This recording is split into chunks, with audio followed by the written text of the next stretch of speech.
मैं सूरज आप सभी का वर्ड इनकार्नेशन में स्वागत करता हूँ। आज का विषय है बस्तर का वन विद्रोह। आज के सेशन में यह समझने का प्रयास करेंगे कि आखिर 1910 में किस प्रकार से बस्तर के वन विद्रोह को संचालित किया गया था और इसमें किस प्रकार से वनवासियों ने प्रतिभाग किया और किस प्रकार से जो उनके अंदर जो एक विद्रोही भावना थी, यानी कि प्रतिशोधात्मक भावना थी जो ब्रिटिशर्स के प्रति, उन्होंने इस आंदोलन के माध्यम से किस प्रकार से प्रदर्शित किया और इसका क्या परिणाम रहा। आज के सेशन में इन्हीं सब बिंदुओं पर चर्चा करेंगे। सबसे पहले बात करते हैं बस्तर के वन विद्रोह की। बस्तर के वन विद्रोह की बात की जाए तो सामान्यतः यह 1910 में हुआ था, जो कि बस्तर जिला जो सामान्यतः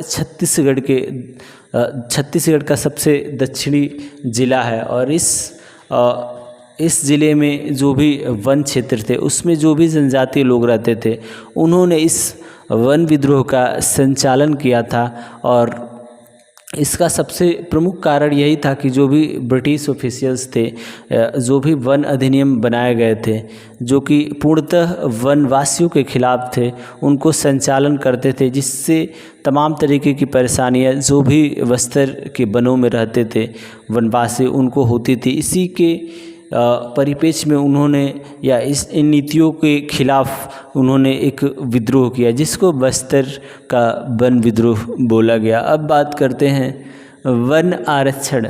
इसमें ये सभी कारण हैं जो कि वन विद्रोह से जुड़े हुए हैं। वन आरक्षण से आशय यह है कि जो बस्तर का 2/3 जो जंगल था उसको आरक्षित कर दिया गया, यानी कि 3 भाग में से सामान्यतः 66% जो जंगल था उसको कहीं ना कहीं आरक्षित कर दिया गया था, यानी कि जो भी वनवासी थे उनको भी उसमें जाने के लिए प्रतिबंधित कर दिया गया था, जिससे कि उनको तमाम तरीके की परेशानियां होती थी, जैसे कि फल फूल कंदमूल या जो भी जड़ी बूटी संबंधी चीज़ें होती थी या उनके रोज़गार संबंधी या लकड़ी होती थी, वे नहीं ला पाते थे। उसके बाद से और भी तमाम ऐसी चीज़ें थी जिसके, और इसमें सबसे प्रमुख था घुमंतू कृषि। घुमंतू कृषि क्योंकि वहाँ के जो लोग थे वे सामान्यतः घुमंतू कृषि का कार्य भी करते थे, जिसके माध्यम से वे अपनी जीविका चलाते थे या भरण पोषण करते थे।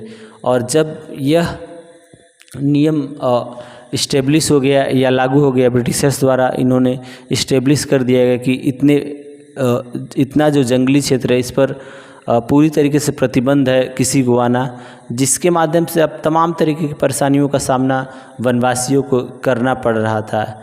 इसके कारण उन्होंने कहीं ना कहीं जो वन विद्रोह है उसका रास्ता अपनाया। अब बात करते हैं वन उत्पाद पर पाबंदी। वन उत्पाद पर पाबंदी से आशय यही है कि अगर वनों को आरक्षित कर दिया जाए, उसमें किसी को भी जाने की परमिशन न हो, तो समानतः उसके उत्पाद को किसी तरीके से जो वनवासी लोग थे यूज़ नहीं कर पाते थे, उपयोग नहीं कर पाते थे, और उनका जीवन और संकटमय होता गया। यहाँ तक कि आहार संकट की भी समस्या उत्पन्न हो गई, जिससे उनके अंदर जो ब्रिटिशर्स थे या जो वन अधिनियम के माध्यम से जो कानून लगाए गए थे वे कहीं न कहीं उनके लिए शत्रुतापूर्णता का काम किया और आगे चलकर उनकी जो विचारधारा थी ब्रिटिशर्स के प्रति एक विद्रोही भावना को उत्पन्न करने का कार्य किया, और वही विद्रोही भावना आगे चलकर एक विद्रोह का रूप लिया, जिसको बस्तर का वन विद्रोह बोला गया। अब बात करते हैं धुरवा समुदाय। धुरवा समुदाय की बात की जाए तो यह एक जनजातीय समूह था जो कि बस्तर में रहते थे, और जो बस्तर में विद्रोह हुआ था उसका संचालन इस समुदाय ने बहुत ही अग्रणी रूप से किया, और ये तमाम तरीके के जो भी घटनाएं हुई उसमें अग्रणी रूप से भाग लिए, और इसके नेतृत्वकर्ता गुंडा धुर थे।